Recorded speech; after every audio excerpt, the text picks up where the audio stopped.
Pumbuczek i Ewa. Róż czasu w rajskim ogrodzie Ewa napasztła Pumbuczka. Mój ty, Pumbuczku, mam srogo u tropa. A o co ci się rozłazi, Ewo? I ja wiem, ja genau miarkuję, że dzięki tobie ja sam egzystuję. I mam ku temu ten piękny ogród, wszystko gadzina naokoło i ta cyrkuśno i szpaśno szlanga, wtoro jest moc lepszejsza od tego wibratora, ale ja tak ganz einfach nie ma szczysno i bezutropno. A po jakiemu ty moja roztomiło Ewko? I jeżeli Pumbuczku blank samotno i tak prawdą, to mi się żygać chce tymi płonkami, jabłkami, bo sam tutaj blank nic inszego nie ma do jodła.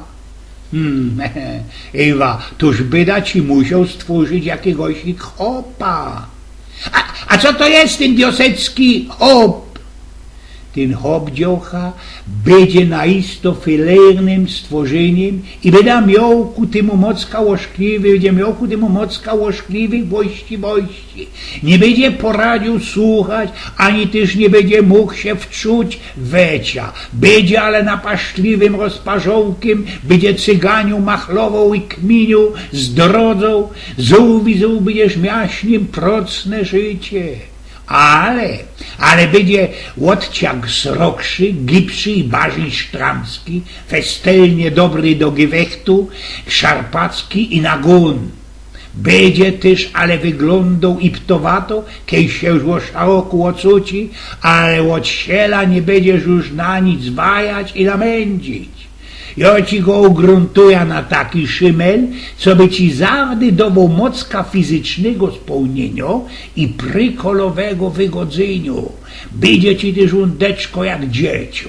Sztyc będzie się zabawiał fuzbalem, słepaniem piwa, pierdzeniem, oglądaniem telewizji. Będzie też ku temu niestarowny, puchy i nie za tela udatny i szprymny, bez tuż też będzie cięgiem potrzebował twojej dorady, co by blank na głupieloka i ćmiela nie wylazować. No, fajnieście się tego słucho, rzekła Ewa ze pośmiewnym takim lachem. Ale rzeknie mi ty, no mój Pumbuczku, we czym tak naisto tyrczy ta paś, jakiś hok? No, mogesz takiego hopa się lajsnąć, ale pod jednym jedynym warunkiem. A jakim to tyś, mój tym roztomyły Pumbuczku? Wiesz, on będzie iptowaty, grubelacki, soruński, hamliwy i dosiebny hamkrojc. Bez toż też musisz mu weprzeć i że to on był stworzony blank pierwszy. Pamiętaj, dziołcha, to jest nasza tajemnica. Wiesz, miarkujesz, tak to między nami, babami. Eugen z Pnioków.